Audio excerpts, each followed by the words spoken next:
Hello and good evening.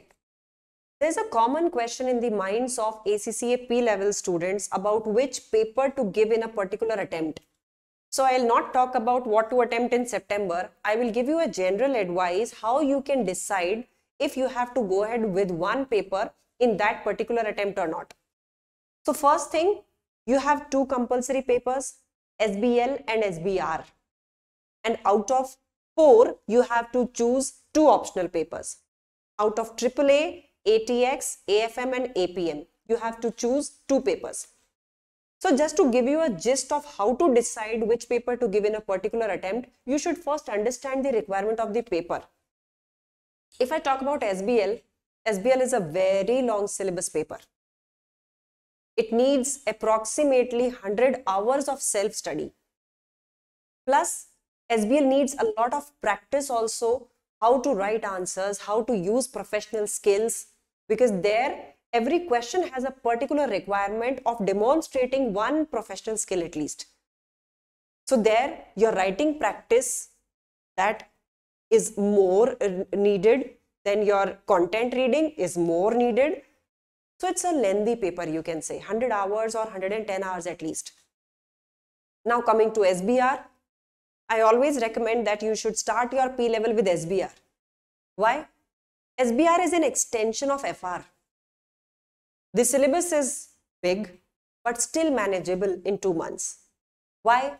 Because you need approx 80 hours of self-study. In 80 hours, there will be certain contents which are absolutely same as FR. So there you will quickly brush up, but there will be some advancements also. Giving mocks, understanding the way of answering the questions that may require some 70 to 80 hours of self-study for SBR. Now coming to AAA and ATX. AAA is a small syllabus paper, manageable, but again requires a lot of effort in writing answers. 70 hours AAA also needs on an average. ATX is an elephant of length. It's absolutely very big, very huge. There you will actually have to devote more than 120 hours to cater to the syllabus. It's F6, your taxation paper plus something more to it. That means such a big syllabus paper, you need to understand if your office life supports that. Maybe you are having a family commitment during that quarter. That's not a good time then to take ATX. Now coming to rest of the papers, APM and AFM. For APM, it's a very small syllabus paper. You just need 50-60 hours to study it. But yes, here also you need some writing practice. This writing practice will support you for SBL also. You have to first understand this syllabus, remember some crucial models where they can be applied. And then when the question comes up, you have to just link the case with any model which gets applied, and if nothing, then you have to create a generic answer. It's not essential that you have to just attach the model even if it is not getting through it. So it's not essential at all. Now coming to AFM. AFM is a very technical paper. It involves hedging. That means you have to understand options, you have to understand money market, you have to understand forward agreements, n number of things which is involved in hedging. So risk management, which you studied in FM, that is the basis of AFM. AFM syllabus is also quite big and the practice it requires, that is also quite high. Approximately you will have to give 80 hours to AFM. Some investment appraisal, some business valuation, mergers and acquisitions, but major time will go into your risk management. There you will have to practice a lot of questions.